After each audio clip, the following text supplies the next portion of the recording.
Hey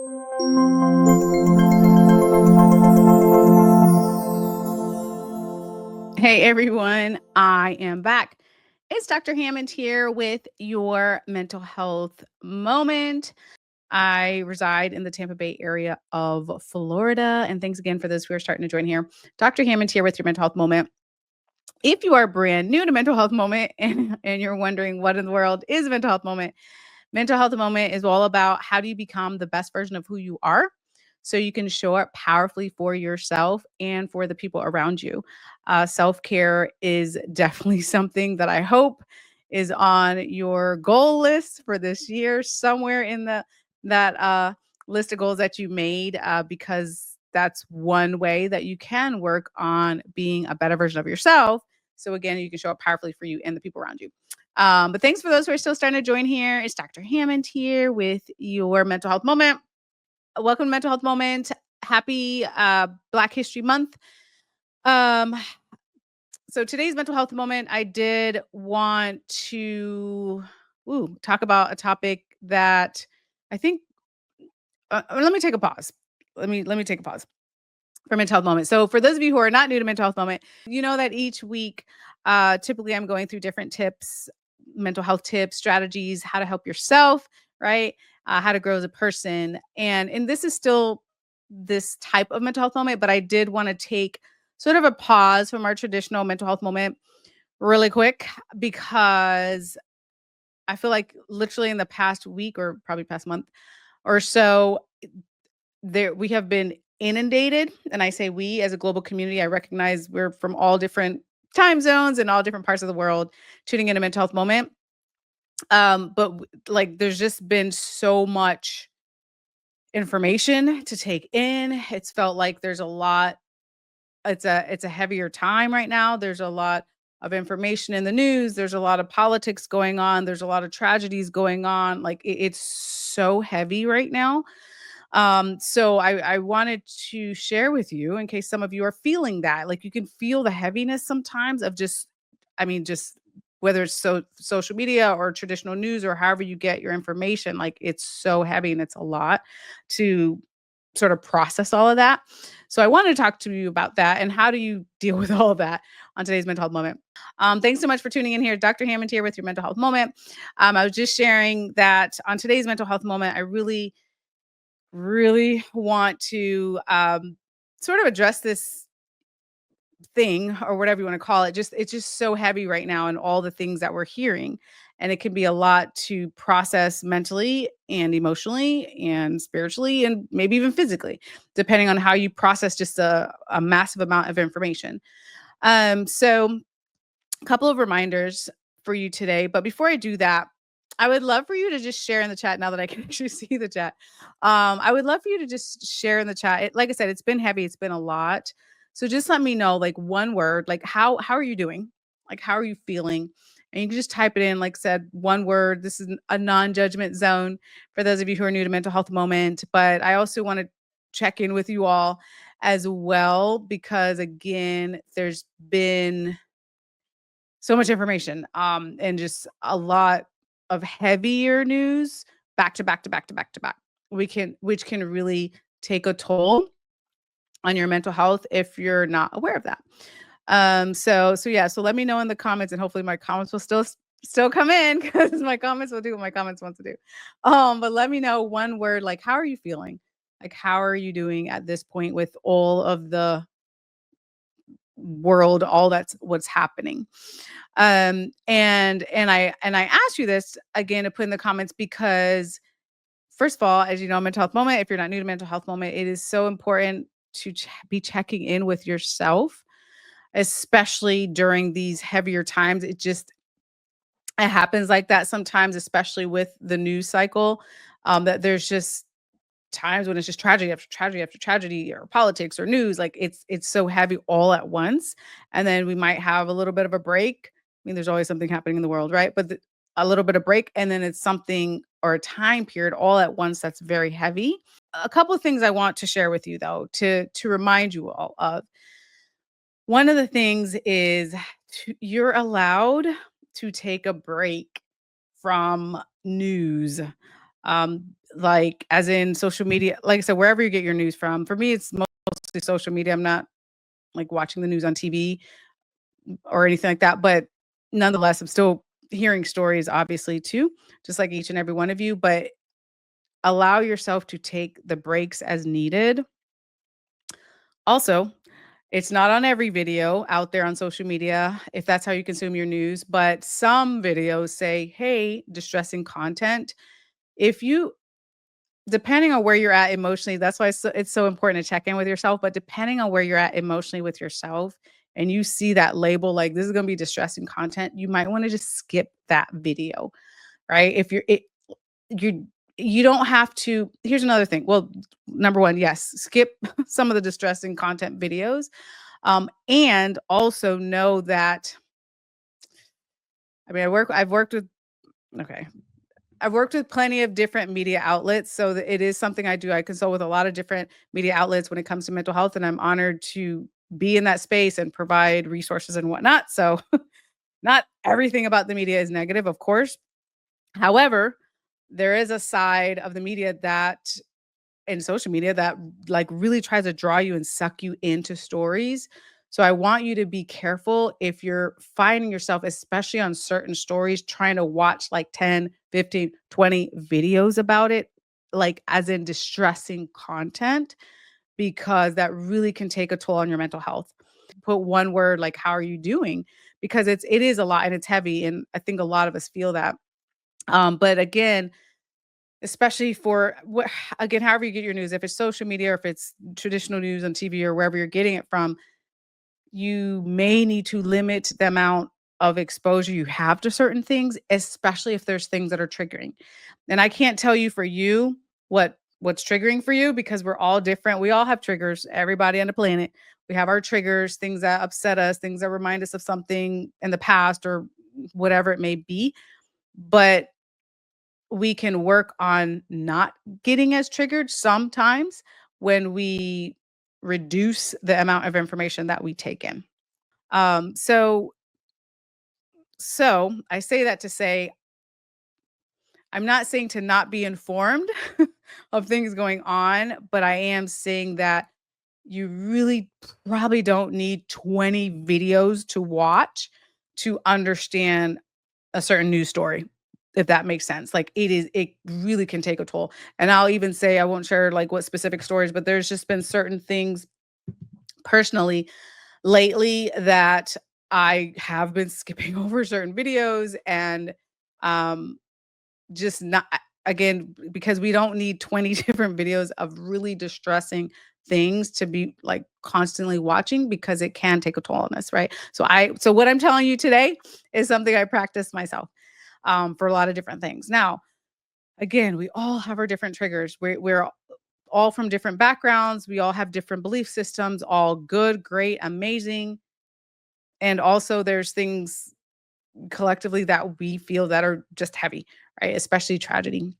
We all have our different triggers. Like, for some people, I mean, for some of you, you may be like, I love my crime shows. You know what I mean? Like, I'm not saying do what works for you, but also be very aware. I'm hoping, one of my hopes for you all this year and your wellness goals that I hope you made for the year is that you really, really think about your mental health in like many things that you do. Because it will guide you in making a lot of decisions, frankly, in life. But again, today we're talking about like how to deal with all the mass amount of information that can be very distressing. And one of the ways is to filter through, like, is this really good for my mental health? Like, do I really need to be looking at these really distressing videos and pictures and, what, again, a lot happening in the world? Like, do I have to take it all in? No, you don't. You really don't, right? Be informed, but don't go to the extent where you have almost like vicarious traumatization sometimes because of the things you're watching and you're listening to. Remind people. So let me take it a little step back because not everybody wants to hear what you have to say sometimes, which is okay. But if a person is in a space where they're able to hear from you, like, hey, like, this is information that hopefully you encourage others to, like, you don't have to necessarily be overly triggered. There's certain things we can control, certain things, of course, we cannot. But the amount of information and how we take in information and what we're listening to and what we're watching, what we're reading, like all of that part of it, we have control over, right? So I want you to keep that in mind. For some of you, yes, you do need to disconnect more. Again, I mean, well, I don't know. I haven't researched this. I don't think there's a study that shows like only watch 3 videos instead of 20, right? Like, but my point is like be aware for yourself. Like be aware when you're again online, for example, and you're on social media and it's like, you're having a rough day. All the feelings that you guys are sharing here. And by the way, thank you all for sharing these things. Like you're feeling enraged or you're feeling tired or you're feeling fatigued or you're feeling overwhelmed. Some of those days, like you don't need to be like taking in more information to try for your brain to try to process, especially really hard, difficult information. It can really lead to overload, right? Instead of again, knowing whatever amount of information you need to know, and also what else are you tuning into? And I think I've shared it with you all before, but there's a lot of positive content that I follow online because even though, yes, I follow the media outlets and get the news, if you will, and also there's within those, negative stories or whatnot, I also have a lot of positive content in my feed as well. Right. So I'm on Instagram mostly. On other platforms too, but on Instagram especially, it's like, I'm looking at good news. I'm looking at inspirational quotes. I'm looking at what are things that are going to uplift me, right? What are things that are going to get me through my day? What are things that are going to guide me? Like, are you making sure you add in that too? Or is your feed completely negative? Because for some of you, which is okay, uh, which we've talked about in another mental health moment, but for some of you, especially, well, we're kind of sort of at the start of the year, you may need to kind of detox some of your feeds too, like on social media. Like if there's things that are just so negative and it's just really impacting you, it's all you see is negativity all day. That can really bring down your mood and energy. Like that's a thing, right? We know, like from other people or places you're in or things you're watching or things you're listening to, it can bring down your whole mood, right? So again, think about what do you need to, sort of take out of your feed or what do you need to add in? Like maybe you do need to find whatever it is for you that motivates you, inspires you, uplifts you, that that person, that, thing to follow, like start following more of that as well.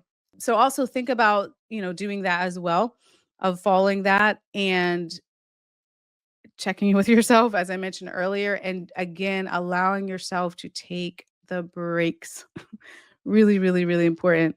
Um, Usually, I'm talking about a lot of different tips related to mental health and wellness, how you can be better versions of yourself. Again, so you can show up powerfully for you, um, making yourself your number one priority and help other people around you, which of course is important too. But I just really wanted to almost take a pause this week though, because I don't know about you all, but if I had to put my one word in the comment, it's just like, I don't even know if I could do it in one word. It's like, what in the world is going on here?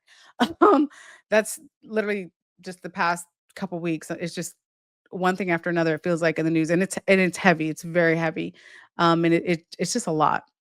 It's a lot to process. So I wanted to um, definitely address that with you all today, and let you know again that it's okay to take a break. It's okay to check in with yourself. It's okay to make yourself your number one priority, and really think about how can you filter your decisions, not just with social media. Of course, today is about, this intake of so much information, but in all areas of your life, really, when you start to really ask yourself, like, is this good for my mental health?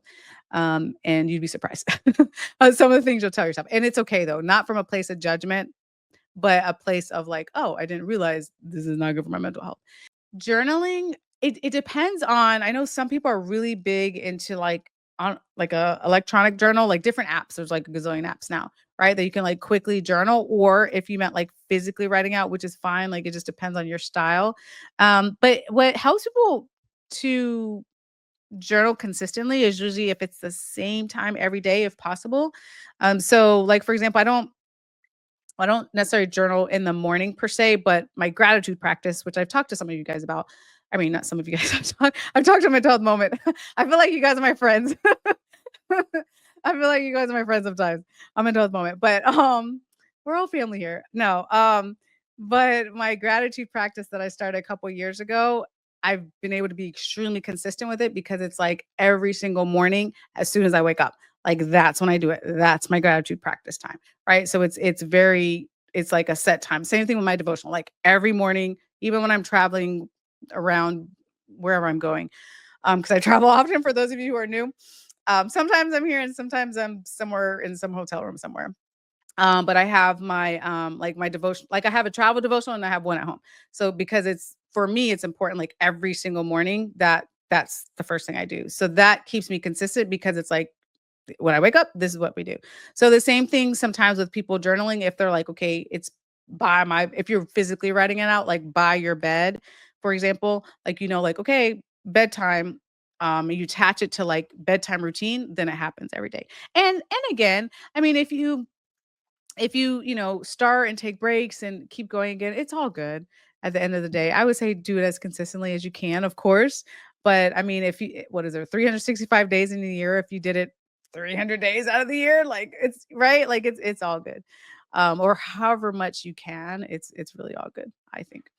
But for those of you that need to, like, I think someone said, like, enrage or just, like, need to find a way to get these strong feelings out, which is normal to have strong feelings, especially the last month or the beginning of this year. Then if journaling is your way, like through writing, then you find the time that's best for you, right? I am not I For those of you all who know me, um I am not a like wake up at 5 a.m. and like do my journaling. Like I'm not a morning person. So all the self-help books that are always like wake up at 4 a.m. and start your day at 5, like nope. I'm a night owl. So again, it's what's for best for you. So if you're like but if you are, it's all good. If you're like I wake up at 5 a.m. I know a lot of people that wake up very early in the morning. Amazing. Congratulations. If you're if you're that person and that's when you want to journal, great. If you're more of an evening person and you want to journal, then great. If you're like, no, I want to do a quick journaling on my lunch break, fantastic, right? But it's finding the time for you that you can be consistent with in the midst. So for those of you just tuning in, I'm actually going to wrap up here, but on today's mental health moment, definitely talking about like how do we deal with just the overwhelming amount of information that we've had, especially these last couple of weeks, the beginning of the year. Like there's a lot of changes like all over the world and a lot of different spaces and all the news, like it's heavy.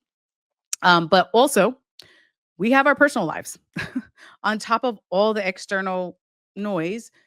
We also have our personal lives and we all have different things going on. So it depending on where you're at, we're all at different places in our journey, which is all good.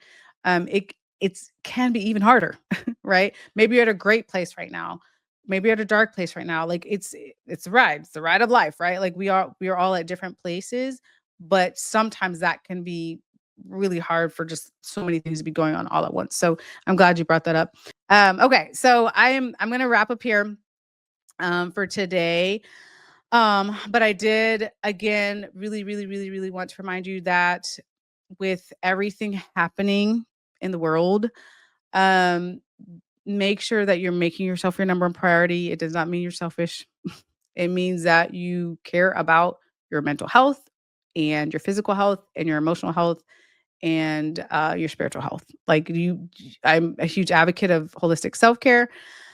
And it's really, really critically important that you're taking care of yourselves. There's a lot that you have to unlearn about paying attention to your mental health, but it is critically important for you. Even in the midst of a gazillion news articles and things happening, sometimes we really just have to. And I put on my Instagram note or whatever it's called on your main page this week to just really think about sometimes you have to block out the noise because it can be a lot. So make yourself your number priority. And again, make sure to focus on your mental health. Remember also that when you take care of your mental health, when you take care of your health, period, but especially your mental health, that you are not just helping yourself, you also help the people around you. They want to see a better version of who you are. They want to see that person, right? Like the healed person, the person that's able to help, the person that's able to show up for them. Like they want that too. So it's not just for you, it's for you and the people around you. So I will be back next week. Be blessed. Have an amazing week. And I'll see you guys next week. Bye, you guys.